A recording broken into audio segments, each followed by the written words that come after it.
sidang ini, untuk sidang ujian oleh Saudari Ningsih Ika Pratiwi. Kemudian yang kedua Bapak Dr. Insinyur Bambang Yulianto. Sugeng Injang. Assalamualaikum Pak Bambang. Sudah dengar suara saya? Belum. Dan nanti bergabung ya. Kemudian berikutnya adalah Prof. Dr. Ing Suherman STMT ya sebagai pembimbing 1, Pak Bambang sebagai pembimbing 2. Tapi dalam hal ini Mbak Ningsih kita adalah semuanya di sini adalah penguji ya. Baik, kita mulai saja yang Mbak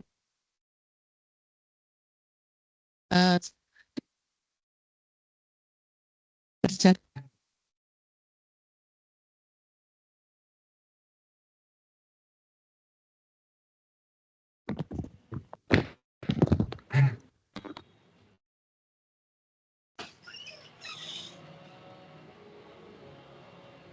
Cukup, saya rasa. Jadi sidang pada siang hari ini akan dibagi menjadi 3. Yang pertama adalah presentasi oleh Saudara Ningsih Ika Pratiwi tidak lebih dari 20 menit. Kemudian yang kedua adalah nanti sesi tanya jawab. Dan yang ketiga adalah nanti seksi keputusan untuk keputusan dari hasil sidang ini. Ya, yang pertama silakan Mbak Ningsih untuk bisa menyampaikan hasil penelitiannya. Monggo.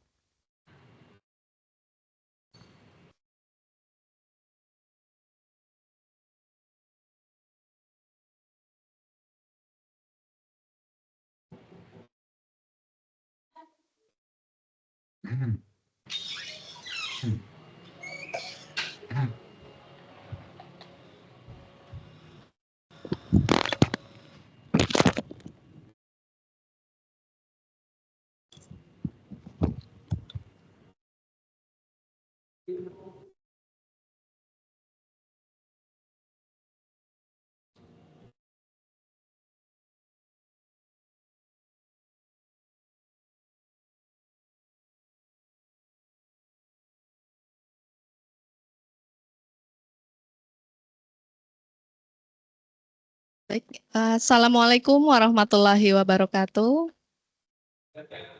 Selamat pagi menjelang siang yang terhormat Ibu Profesor Sunarsi, kemudian yang hadir secara online.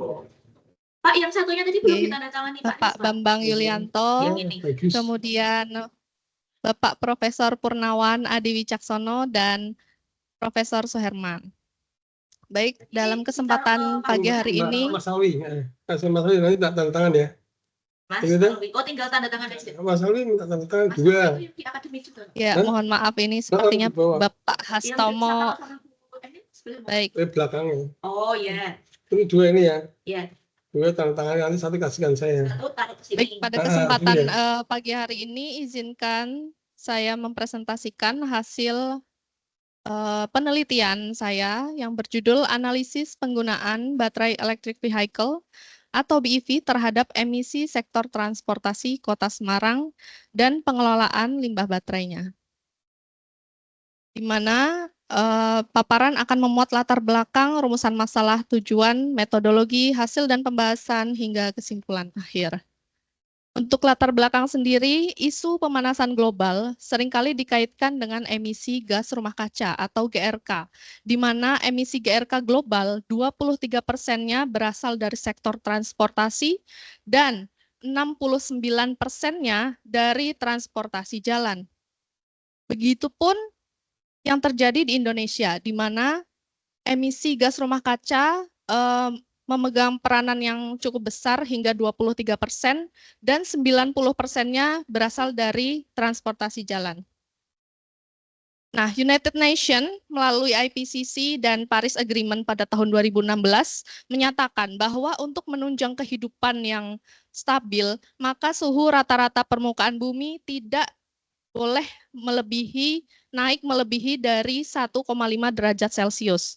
Dan untuk sebagai salah satu caranya yaitu dengan mengurangi 68% kendaraan bermotor di seluruh dunia.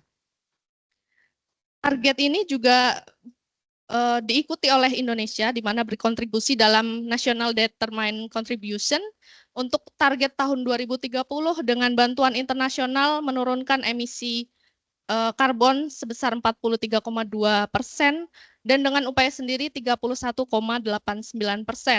Dan pada tahun 2060 Indonesia menargetkan net zero emission.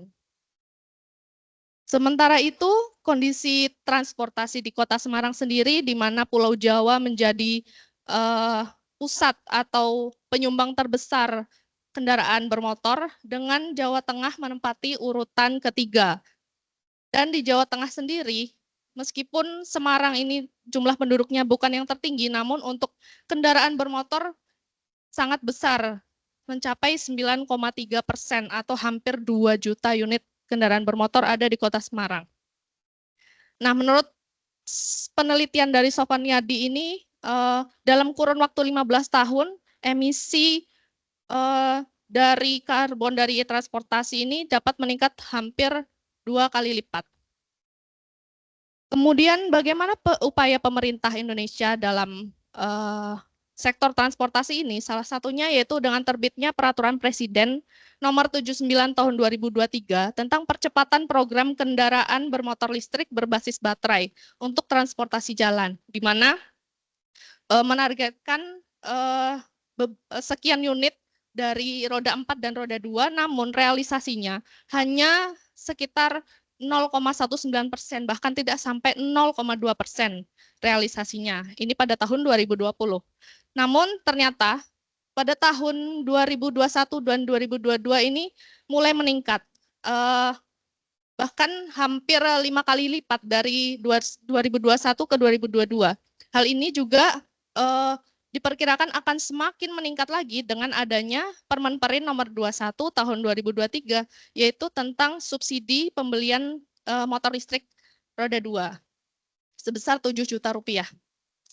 Kemudian sebuah penelitian dari IESR juga pada tahun 2030 itu menyatakan bahwa target untuk mencapai NDC ini membutuhkan kendaraan roda 2 listrik sebesar 13 juta unit dan roda 4 sebanyak 2 juta unit. Hal di sisi lain yang dikhawatirkan adalah dengan banyaknya kendaraan bermotor yang tumbuh, maka limbah baterai dikhawatirkan akan menjadi tantangan baru yang perlu untuk diselesaikan. Maka dari itu, saya merumuskan beberapa masalah yang dikaitkan dengan tujuan penelitian, antara lain yaitu terkait dengan analisis emisi sektor transportasi Kota Semarang saat ini, kemudian analisis proyeksi emisi hingga tahun 2060, kemudian analisis terkait dengan pengelolaan limbah baterai kendaraan listriknya. Di mana untuk melakukan penelitian ini, saya membutuhkan beberapa data, baik primer maupun sekunder, dengan metode kuantitatif, dengan bantuan perangkat lunak LEAP atau Low Emission Analysis Platform. Berikut beberapa data yang saya peroleh, baik primer maupun sekunder. Dan untuk memproyeksikan hingga tahun 2060, saya menetapkan 4 skenario ya, dengan masing-masing kriterianya terkait dengan jumlah kendaraan, kemudian ada target pemerintah juga, dan intensitas emisi atau bauran energi dari pasokan listrik. Jadi business as usual ini merupakan kondisi existing saat ini yang tidak ada intervensi kebijakan di masa mendatang, dianggap tidak ada. Kemudian untuk BEV ini adalah sesuai dengan target pemerintah tadi, yaitu jumlah kendaraan bermotor listrik yang seharusnya atau ditargetkan ada di Indonesia. Kemudian yang ketiga adalah EMX atau energy mix. Ini terkait dengan bauran energi yang direncanakan oleh PT PLN. Ini saya adopsi dari rencana RUPTL-nya. Kemudian yang terakhir adalah skenario kombinasi, yaitu gabungan antara BEV dan energy mix atau EMX. Berikut merupakan hasil yang pertama, yaitu terkait dengan kondisi existing. Ternyata di Kota Semarang 80,8%-nya itu adalah sepeda motor. Hal ini merupakan angka yang sangat tinggi dibandingkan dengan jenis kendaraan lainnya, yaitu mobil sebanyak 14,3%, truk dan bus. Dengan jumlah kendaraan yang terus meningkat selama 6 tahun terakhir, ini berupa data dari Bapenda yang saya dapatkan, ini jumlahnya terus meningkat, juga seiring dengan emisi gas rumah kaca yang terus meningkat dari tahun ke tahun. Untuk hasil yang kedua terkait dengan hasil proyeksi dari keempat skenario yang saya buat. Sini saya tampilkan dalam satu grafik agar dapat dilihat perbandingannya. Di sini terlihat untuk skenario business as usual itu menghasilkan emisi tertinggi. Dengan selanjutnya hampir berhimpit dengan skenario energy mix atau bauran energi yang hanya 0,5% lebih rendah. Kemudian skenario BEV yang garis merah ini menunjukkan ada perbedaan, yaitu lebih rendah dari skenario business as usual, sedangkan untuk skenario kombinasi dengan hasil yang terendah hingga mencapai 23% penurunan di akhir tahun skenario. Kemudian untuk emisi NOx atau nitrogen oxide, di sini untuk kedudukan atau posisi dari masing-masing skenario tidak berbeda jauh dengan skenario business as usual di paling atas, dan yang terendah itu dihasilkan oleh skenario kombinasi. Yang ketiga adalah saya menyoroti emisi PM10, di mana hasil yang posisi hampir serupa juga, namun di sini terdapat sesuatu yang menarik, bahwa di kurva skenario kombinasi terlihat agak menurun, mulai menurun pada akhir tahun skenario, yaitu sekitar tahun 2058 dan seterusnya. Hal ini menunjukkan bahwa skenario jangka panjang diperlukan untuk dapat menurunkan emisi di tahun yang akan datang. Kemudian jika kendaraan bermotor terus bertumbuh, maka kebutuhan energinya juga bertumbuh. Di sini saya menyajikan data untuk tahun 2030 dan 2060 dari masing-masing skenario, diperoleh bahwa skenario kombinasi memang membutuhkan energi yang paling sedikit, karena jumlah kendaraannya yang paling sedikit di antara yang lain. Kemudian begitupun dengan jumlah bahan bakar, di sini sangat jelas terlihat bahwa kebutuhan bensin ini masih yang tertinggi dibandingkan dengan diesel maupun listrik. Kemudian untuk hasil yang ketiga terkait dengan pengelolaan limbah baterai yang ada di Kota Semarang, ini saya mengadopsi sebuah hierarki, yaitu mulai dari yang termudah hingga yang terakhir, yaitu disposal. Yang pertama adalah prevention. Ini dengan memaksimalkan umur dan efisiensi baterai. Itu caranya dengan sosialisasi penggunaan yang baik, kemudian cara perawatan, cara mengisi daya yang baik, dan sebagainya. Di sini salah satu contohnya ada dari Volta, mereka sudah mensosialisasikan melalui sosial media, kemudian juga dibuatkan grup WhatsApp untuk para penggunanya, seperti itu. Yang kedua adalah reuse. Reuse atau bisa disebut juga repurpose adalah penggunaan kembali baterai setelah penggunaan utamanya tidak dapat digunakan lagi. Misal ketika state of health atau kesehatan dari baterai itu sendiri sudah mencapai 80%. Itu dianggap sudah tidak optimal lagi untuk digunakan di kendaraan listrik, maka dapat digunakan untuk mengisi daya peralatan elektronik yang lebih kecil, misal lampu atau sepeda atau skuter di sini contohnya, atau untuk menyimpan daya. Nah, kemudian untuk yang ketiga ada refurbish, yaitu perbaikan atau berupa pemulihan sel atau modul baterai yang mengalami penurunan performa. Ini biasanya, nah ini adalah contoh bagian dalam baterai. Jadi di dalamnya itu ada baterai-baterai kecil silinder yang dirangkai seperti itu.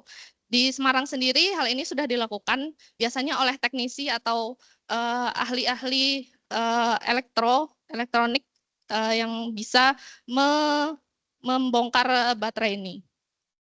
Kemudian untuk remanufaktur ini merupakan tingkatan selanjutnya dari refurbish, di mana perbaikan dilakukan di skala perusahaan atau produksinya, sehingga baterai yang dihasilkan nanti akan memiliki spesifikasi yang sesuai dengan awalnya lagi, kembali ke awal lagi. Dan ini sudah ada salah satu perusahaan baterai di Semarang, yaitu di kawasan industri Candi. Kemudian untuk recycle atau daur ulang, pemulihan bahan, ekstraksi bahan baku, ini yang belum dapat dilakukan baik di Kota Semarang maupun di Indonesia, karena di Indonesia belum ada industri daur ulang baterai khusus kendaraan listrik. Yang terakhir adalah disposal atau pembuangan akhir. Berikut adalah beberapa rekomendasi pengelolaan, diantaranya dengan meningkatkan upaya prevention dan reuse. Yang sudah dilakukan saat ini sudah baik, namun bisa diupayakan agar lebih optimal lagi. Kemudian untuk pengembangan industri daur ulang baterai lokal juga perlu diperhatikan dan termasuk investasinya. Selain itu, juga dapat memperkuat sistem reverse logistik atau mengembalikan baterai yang sudah tidak layak pakai ke produsen. Jadi konsumen diarahkan untuk tidak menyimpannya sendiri. Kemudian yang selanjutnya yaitu meningkatkan regulasi dan pengawasan dan kolaborasi antar pemangku kepentingan. Untuk kesimpulan, saya memperoleh 3 kesimpulan sesuai dengan tujuan. Yang pertama yaitu emisi sektor transportasi Kota Semarang terus meningkat dengan rata-rata kenaikan 3,21%. Kemudian kontributor GRK terbesar berupa mobil atau roda 4 dengan 50% emisi berasal dari mobil, kemudian untuk emisi NOx tertinggi dari mobil juga, dan untuk PM10 dari sepeda motor. Untuk yang kedua, penurunan pada beberapa skenario diperoleh penurunan terbesar oleh skenario kombinasi yang mengurangi emisi hingga 23% di tahun 2060. Namun jumlah ini masih kurang dibandingkan dengan target yang ingin dicapai.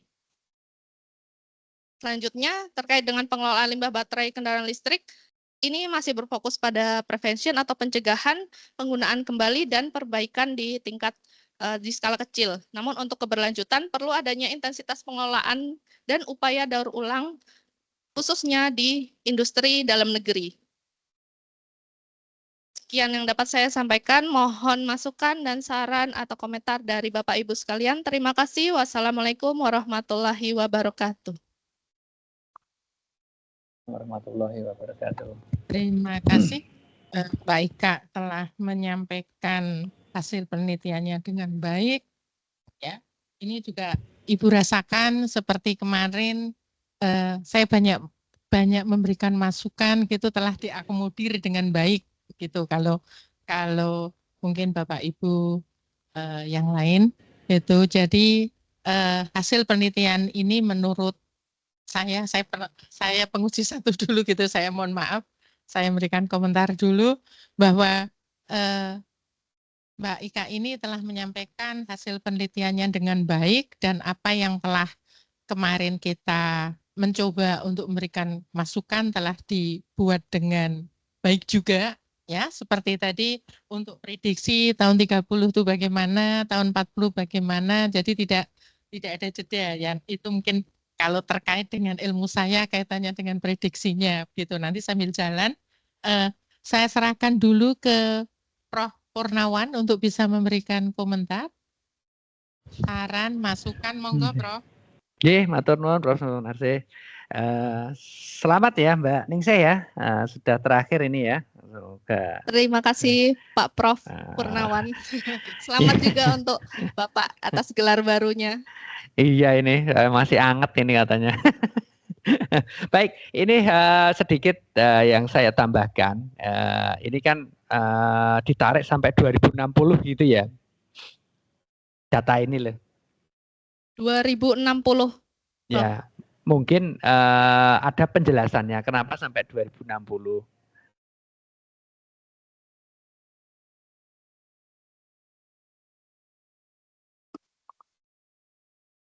Karena mungkin Langsung saja. iya, dijawab saja. Oh Nanti iya, baik. Oh, baik. Kenapa sampai 2060? Sesuai dengan latar belakang, tadi saya meng-highlight atau mention bahwa tahun 2060 itu Indonesia menargetkan pencapaian net zero emission. Nah, hal ini sebenarnya di tingkat global itu 2050, Pak. Jadi negara-negara maju sebagian besar menargetkan 2050. Namun Indonesia dengan kondisi saat ini mungkin masih dapat dikatakan tertinggal dari negara-negara maju, maka memperpanjang, mengextend targetnya ditambah 10 tahun menjadi 2060. Jadi saya mencoba menggunakan latar belakang tersebut untuk menentukan akhir tahun proyeksinya. Seperti itu, Bapak. Oke, penjelasannya itu hanya untuk di latar belakang masalah ada tidak? Saya kok tidak menemukan 2060-nya di mana gitu ya. Biar nyambung.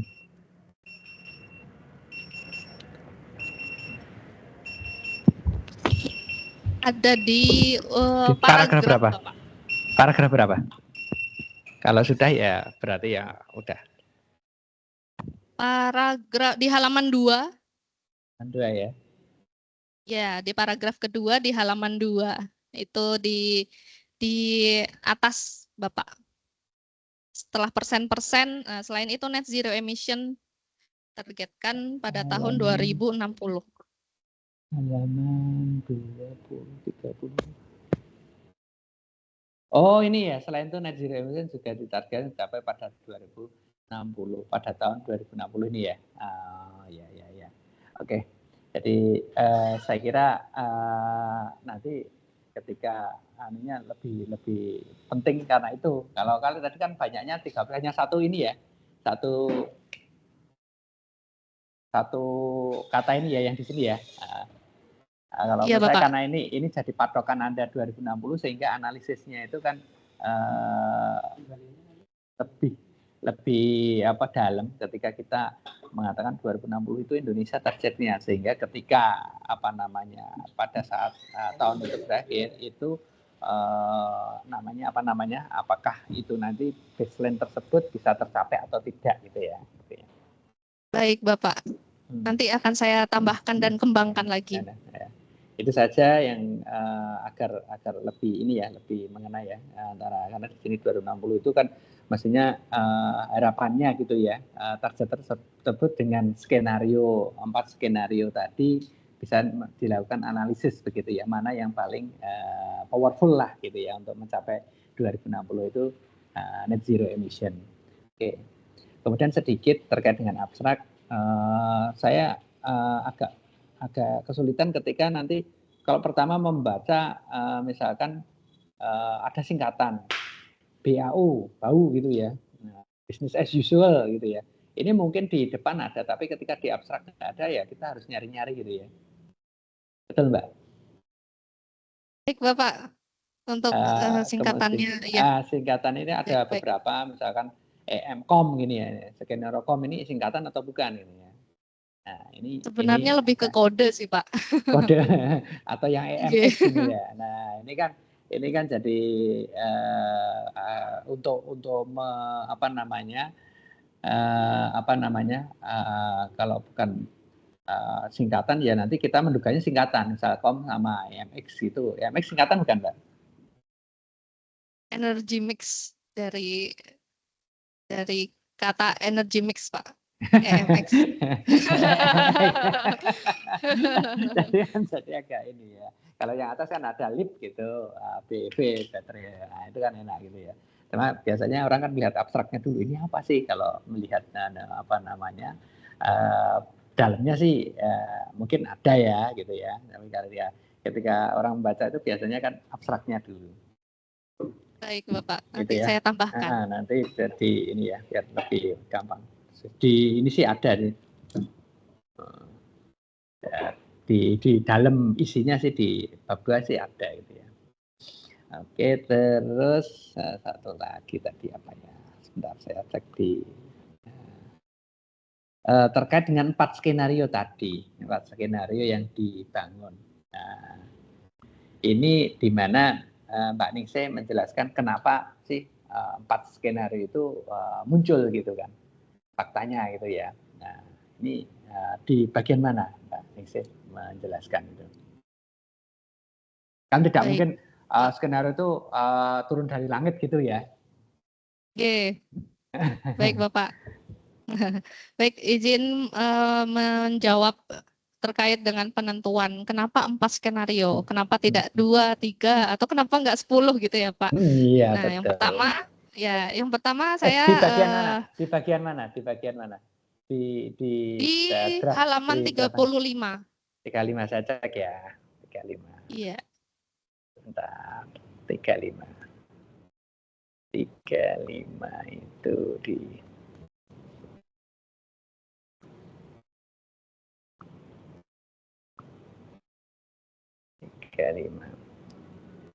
Nah, ini ya, skenario BAU ini ya. Betul, Bapak. Ya, Jadi untuk ide atau sebenarnya ide awal dari penelitian ini memang saya membaca sebuah jurnal. Jadi jurnal-jurnal yang saya temukan itu yang menggunakan perangkat lunak yang sama, itu memang hampir seluruhnya salah satunya pasti menggunakan skenario business as usual. Jadi untuk sebagai apa namanya, kontrol atau ya kalau di lab itu sebagai kontrol ya Bu ya. Nah, sebagai dasar. Jadi kondisi saat ini jika dibiarkan terus berlanjut itu akan seperti apa di masa mendatang, seperti itu. Untuk yang kedua, skenario BEV ini juga saya adopsi dari beberapa jurnal di mana sebenarnya kan skenario atau target elektrifikasi kendaraan ini di seluruh dunia hampir sedang dijalankan juga. Jadi untuk yang penelitian serupa itu memang memasukkan komponen elektrifikasi kendaraan. Kebetulan di Indonesia sendiri juga pemerintah memiliki target terkait dengan jumlah kendaraan motor listrik ini, seperti itu Bapak. Kemudian untuk yang ketiga, energy mix. Nah, energy mix atau bauran energi ini juga ada di beberapa jurnal karena jika ditelaah penggunaan kendaraan listrik ini kan masih menggunakan sumber listrik yang berasal dari pembangkit listrik. Nah, pembangkit listrik di beberapa negara termasuk Indonesia juga masih banyak yang menggunakan bahan bakar fosil. Jadi sebenarnya efektif atau tidak peralihan ke kendaraan listrik ini dibandingkan dengan kendaraan konvensional atau yang menggunakan BBM karena sama-sama menggunakan bahan bakar fosil. Jadi untuk energy mix atau bauran energi ini yang disorot adalah persentase penggunaan energi baru dan terbarukan. Jadi kebetulan juga Indonesia pasti juga memiliki rencana untuk kedepannya terkait dengan kelistrikan ini. Dan saya menemukan sumbernya juga bagaimana rencana tersebut. Maka dari itu saya adopsi untuk salah satu skenario di sini. Kemudian yang terakhir adalah skenario kombinasi. Ini saya pertimbangkan karena pada kedua skenario sebelumnya memang faktor yang saya masukkan memang berdiri sendiri. Jadi untuk melihat bagaimana jika hanya fokus pada penambahan kendaraan listrik saja.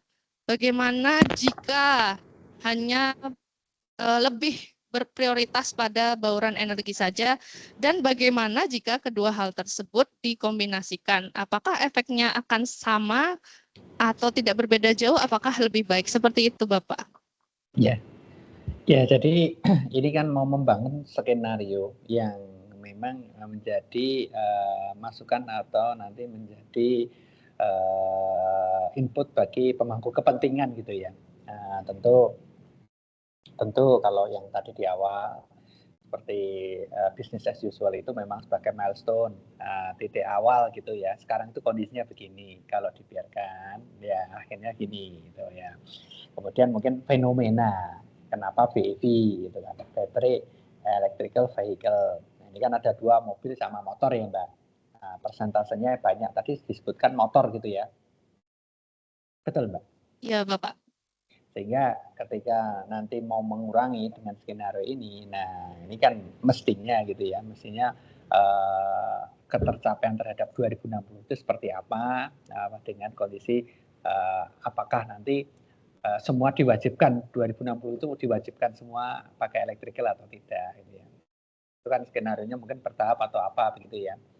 Seperti kalau faktanya sekarang kan memang tidak langsung gitu ya, tidak drastis. Ada beberapa negara yang langsung drastis gitu ya. Oh, ditetapkan. Nah, ini di Norwegia apa mana ya langsung listrik. Tapi ada yang bertahap. Nah, kalau di Indonesia kan tidak. Nah, ini skenario ini yang kedua ini ya. Baterai itu tercapai berapa persen itu mungkin juga bisa menjadi analisis gitu ya. Kemudian masalah penulisan di yang tadi yang disertai di 35 tadi itu lebih cocok, kan ini sebenarnya singkatan sama tidak itu ya, saya jadi yang kalau di atas itu tadi pakai skenario, kenapa yang 3 enggak pakai skenario? Nanti yang keempat saja, ya ini skenario. Iya, Pak. Gitu. Jadi kan kadang-kadang Betul, membingungkan Prof. saja gitu ya. Terima kasih ya, Prof. Cermat sekali, Prof. Ya nanti diperbaiki ya. Kalau saya sih apa ya, kan biasanya itu untuk memudahkan gitu ya. Ini nggak apa-apa, cuman konsisten saja sih gitu ya. Baik, Prof. Oke, gitu ya. Sehingga nanti ketika bermacam-macam skenario itu nanti ya sesuai dengan kondisi real yang ada di Indonesia. Seperti tadi sampaikan, oke lah skenario yang mungkin bauran tadi ya, yang menitik beratkan pada optimalisasi bauran energi tadi ya, electricity mix tadi ya. Nah, yang keempat adalah yang kombinasi antara ini ya. Kalau saya sih, kalau penulisan lebih cocok skenario kombinasi ini, jangan ditulisnya dari kedua skenario sebelumnya gitu ya. Skenario sebelumnya apa ya? Karena di atas itu ada skenario BAU gitu ya. Oh iya, baik, Prof. Mestinya kan skenario BEV sama EMX kan gitu kan. Yang skenario kom itu loh, iya kan. Ya itu masalah penulisan saja ya. Terus ada satu lagi tadi apa ya? Kita cek lagi di Excel-nya. Oh ini yang kemarin kayaknya saya menanyakan lip itu powerful enggak gitu ya? Oh iya. Digunakan ini ya. Itu di mana? Nah, ini menarik karena saya juga ya karena saya dibilang baru tahu ya, memang baru tahu akhir-akhir ini Prof, terkait software ini. Jadi ya Bu. Jadi saya menemukan jurnal-jurnal tadi itu, jurnal ilmiah. Oh ada ini, ternyata softwarenya juga aksesnya terbuka untuk umum seperti itu. Itu yang membuat dari Stockholm University di bagian environmentalnya. Jadi LIP ini juga sudah digunakan untuk memproyeksikan tidak hanya transportasi, namun juga energi-energi seperti energi dari rumah tangga, pokoknya penggunaan energi di skala kota bahkan skala nasional bisa digunakan di sini. Kemudian fitur-fiturnya sudah lengkap dan untuk pengaturan dari faktor-faktor emisi pun sudah mengakomodir rumus atau perhitungan dari IPCC. Itu kan yang digunakan secara global ya Pak. Gitu. Kemudian juga beberapa waktu yang lalu saya menemukan sebuah laporan dari DLH. Nah, DLH saja menggunakan LIP gitu loh Pak. Jadi mungkin eksistensi dari perangkat lunak ini sudah mulai berkembang dan digunakan oleh ahli-ahli maupun para akademisi di hampir di tingkat global seperti itu. Jadi saya mencoba ingin mempelajarinya seperti itu, Pak. Oh iya, maksud saya kan ada yang mereferensi nggak gitu loh. Misalkan penelitian si ini menggunakan LIP itu mampu mendekati angkanya, kan ini kan software ya, mendekati angkanya dengan realitasnya. Jadi Mbak Ningsih itu memakai tool ini bisa apa namanya, bisa digunakanlah LIP ini untuk sebagai acuan gitu loh. Itu motif aja dari orang yang pernah melakukan penelitian sebelumnya saja. Oh iya, baik, baik. Nah, mana sih ya, di mana ada, sudah ada belum? Nanti jadi kalau untuk itu justifikasi ada, aja. Saya cantumkan di bab 3. Bab 3 ya. Bab 3, nggih, di Halaman bagian halaman 29. 29.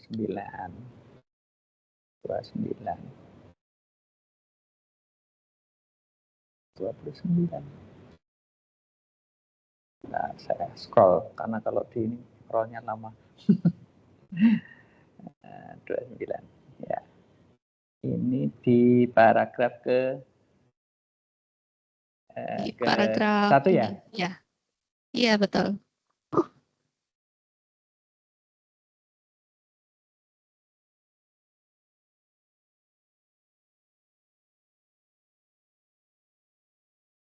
Saya sempat mencoba juga Prof untuk menghitung manual menggunakan Excel ini ya hasilnya sama seperti itu.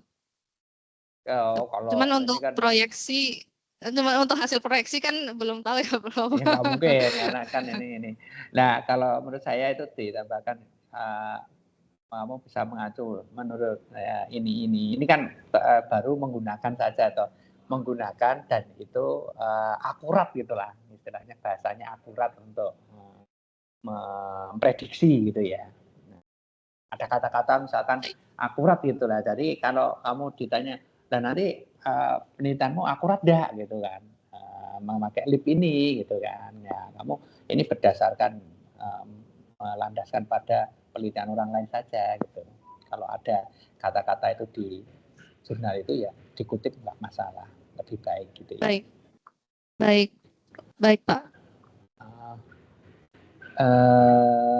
Satu lagi, ini yang terakhir ya, tadi satu lagi terus, nah itu banyak ya. Kekurangan dari penelitianmu apa? Disebutkan di mana? Baik. Untuk kekurangan sendiri, karena target-target tadi itu kan pengurangan emisi GRK, itu targetnya kan secara nasional, itu meliputi beberapa sektor. Jadi tidak bisa dilihat dari satu sektor saja. Nah, mungkin kelemahan untuk dibandingkan dengan target itu di sini masih hanya sebatas dari sektor transportasi dan itu pun transportasi jalan saja, belum transportasi seperti kereta api, pesawat udara yang mungkin emisinya jauh lebih besar seperti itu. Kemudian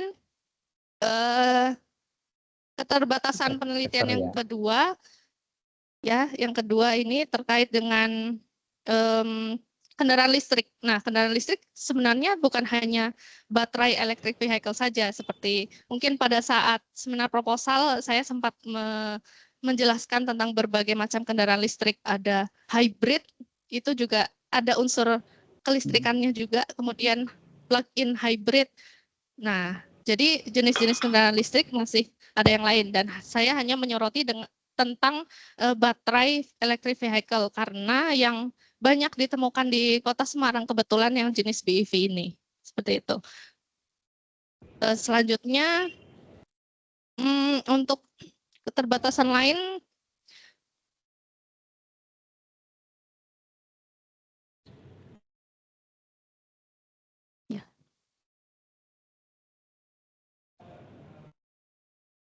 Ya, Kalau mungkin dua ya di nggak apa-apa, Mbak. Tadi kan sektor iya, yang saya tangkap kan tadi dari sektor transportasi. Nah, sebenarnya GRK itu tidak betul. cuma sektor transportasi, tapi lebih komprehensif begitu. Ya, menurut saya apa yang dijelaskan itu lebih jelas daripada ketika saya membaca saran penelitian berikutnya ini, gitu ya. Yang dijelaskan Mbak Baik, Ningsih ini ya, mungkin lebih baik kalau yang dijelaskan itu dituliskan yang di sini. Tadi kan ada baik, dua ya, baik, Bapak. yang subsektor sama terkait dengan baterai tadi ya.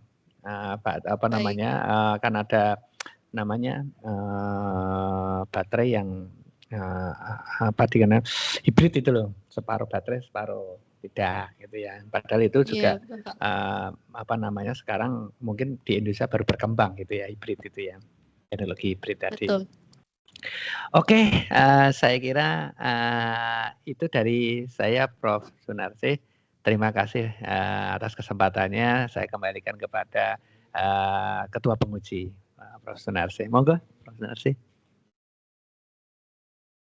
Purnawan, sangat berguna Mbak masukan beliau. Jadi mulai tadi dari skenario betul kenapa kita harus memulai dari skenario 1, 2, 3, 4 itu alasannya apa. Tadi bagus ya. Itu biasanya untuk kebijakan-kebijakan skenario itu untuk menentukan itu nanti monggo untuk bisa diakomodir. Kemudian yang kedua saya serahkan dulu kepada Pak Bambang. Bapak Dr. Bambang sudah ada di. Halo Pak Bambang. Belum ada. Ada Prof. Firman atau Prof. Firman dulu, monggo Prof.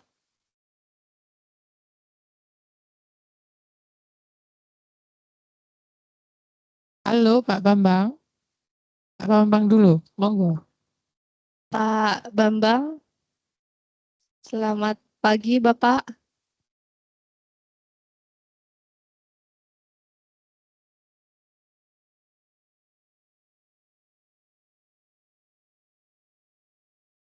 Prof. Herman, belum ada juga.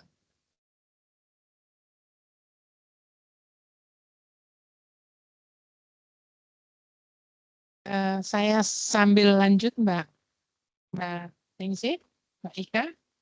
Jadi seperti apa tadi yang disampaikan sebetulnya saya juga sudah menulis ini dari seperti Prof.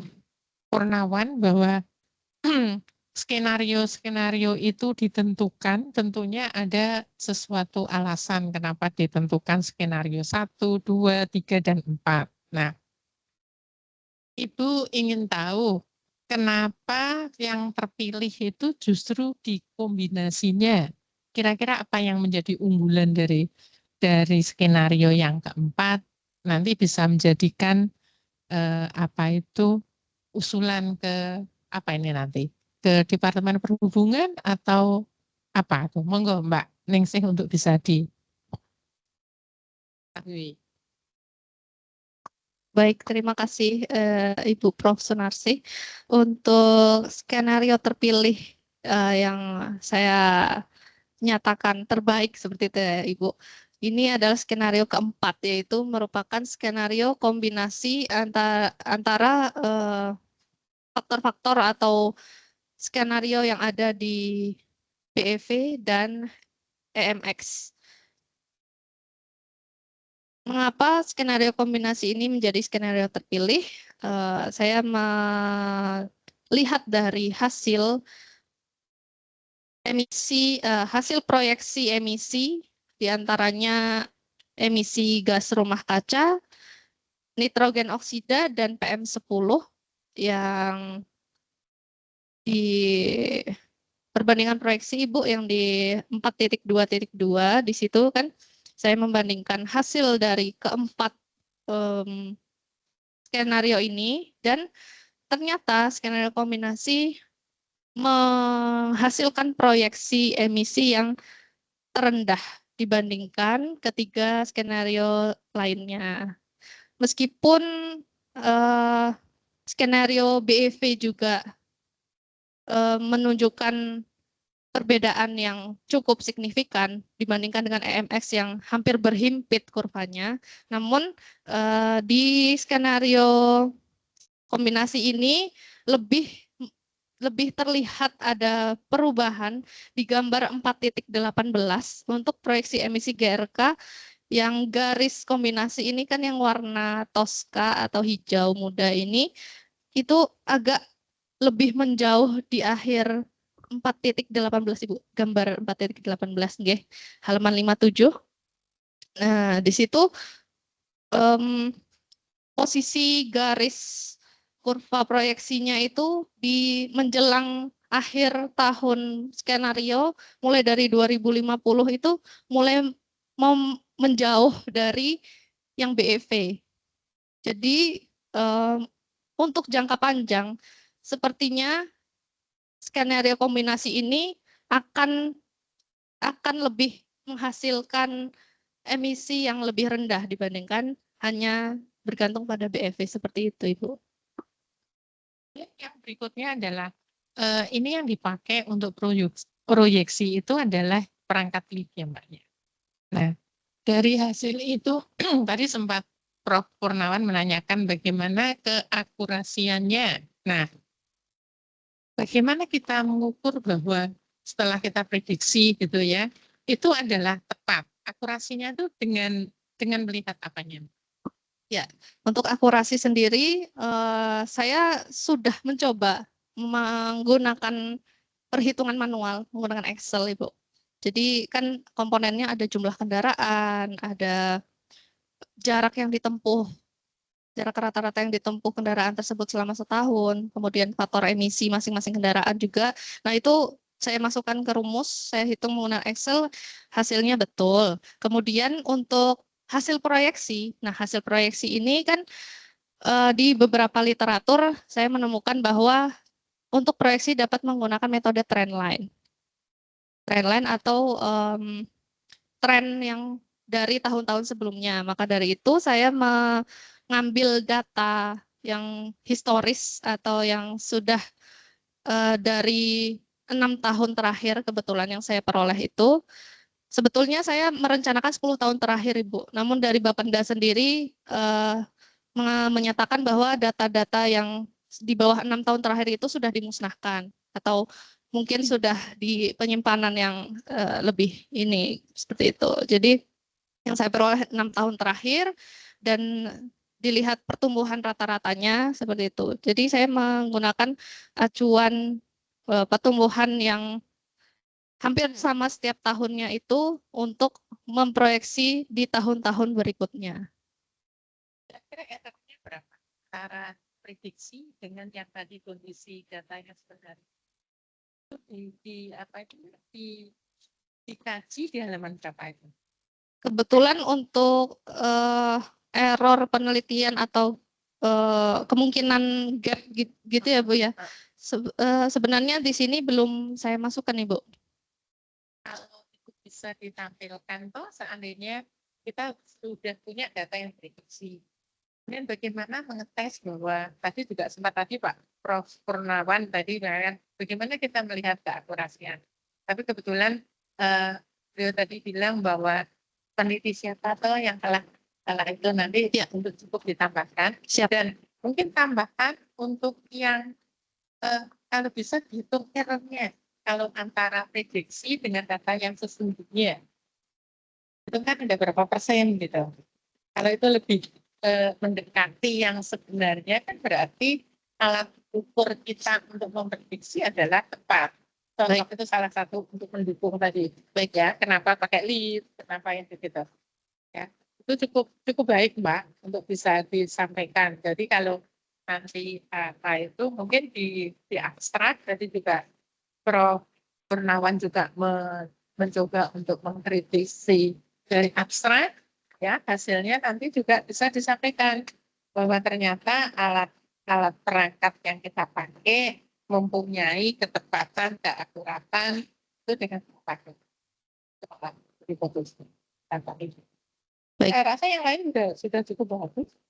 Baik. Kemarin yang sudah itu banyak masukan sudah. Baik Ibu. Terima kasih. Baik, boleh saya tambah sedikit Ibu. Ya, saya baru ingat sebenarnya yang untuk proyeksi proyeksi emisi yang di tahun-tahun 6 tahun terakhir itu ini jumlah emisinya mendekati hasil penelitian Sofaniadi yang saya tampilkan di PPT tadi, Ibu. Izin.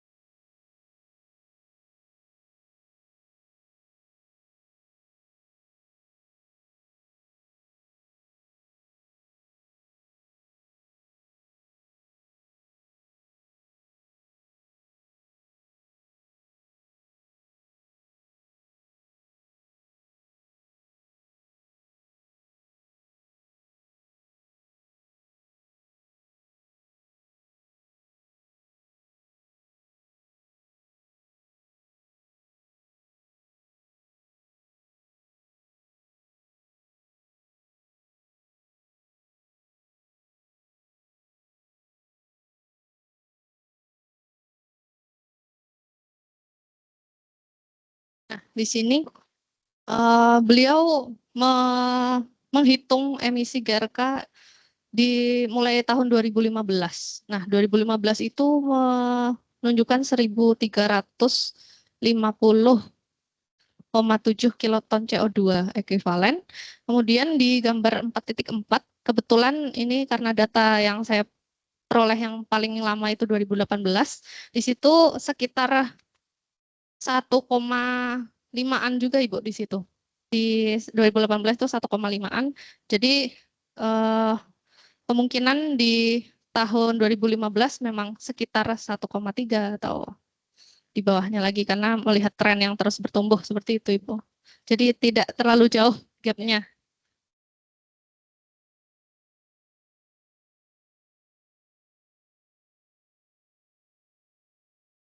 Betul. Dan ini Sofaniadi ini tidak menggunakan lip Ibu.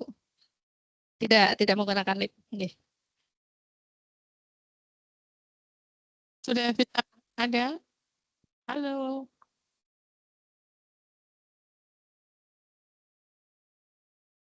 Pak Bambang, mohon izin. Apakah suara saya terdengar, Bapak? Di rumah sudah ada itu. Sudah.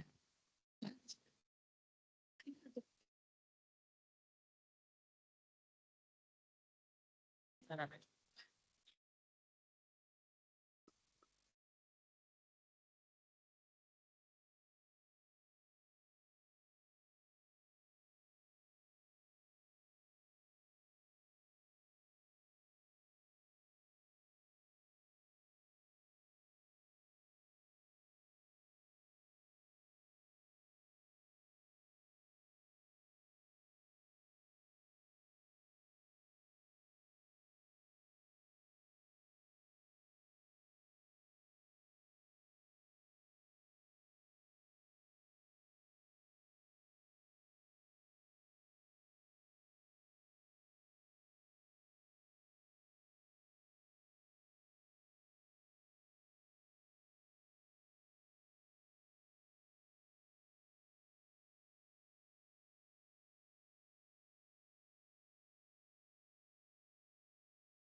Ini kita tutup ya.